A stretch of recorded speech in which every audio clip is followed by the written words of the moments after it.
I will release children from cages. I will get rid of the private detention centers. If you'd ever told me any time in my life that this country would sanction federal agents to take children from the arms of their parents, put them in cages, actually put them up for adoption.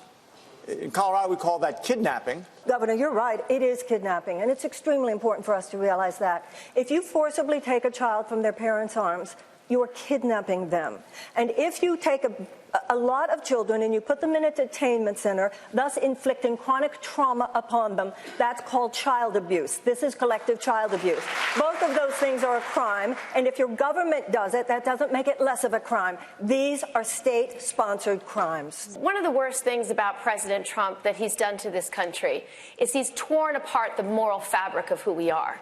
When he started separating children at the border from their parents, the fact that 7 children have died in his custody, the fact that dozens of children have been separated from their parents and they have no plan to reunite them. So I would do a few things. First, I would fight for comprehensive immigration reform with a pathway to citizenship.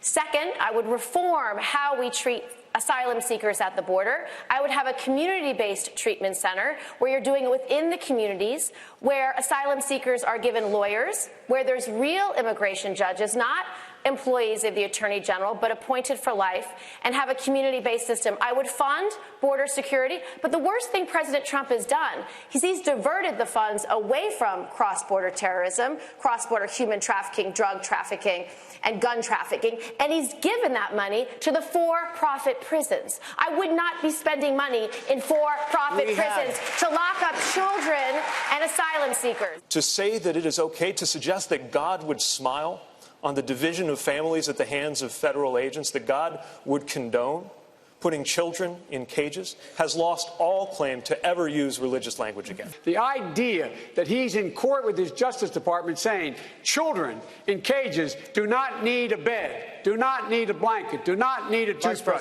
that is outrageous. We got to look at the root causes. And you have a situation where Honduras, among other things, is a failing state, massive corruption. You got gangs who are telling families that if a 10-year-old does not join that gang, that family is going to be killed. What we have got to do on day one is invite the presidents and the leadership of Central America and Mexico together. This is a hemispheric problem that we have got to address. Congressman Swalwell. When I see these kids at the border, I see my mom because I know she sees herself, because she was separated from her parents for years during the Holocaust in Poland.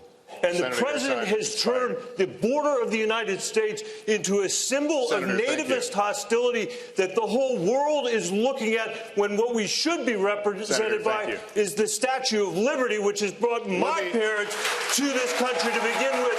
We need to make a change.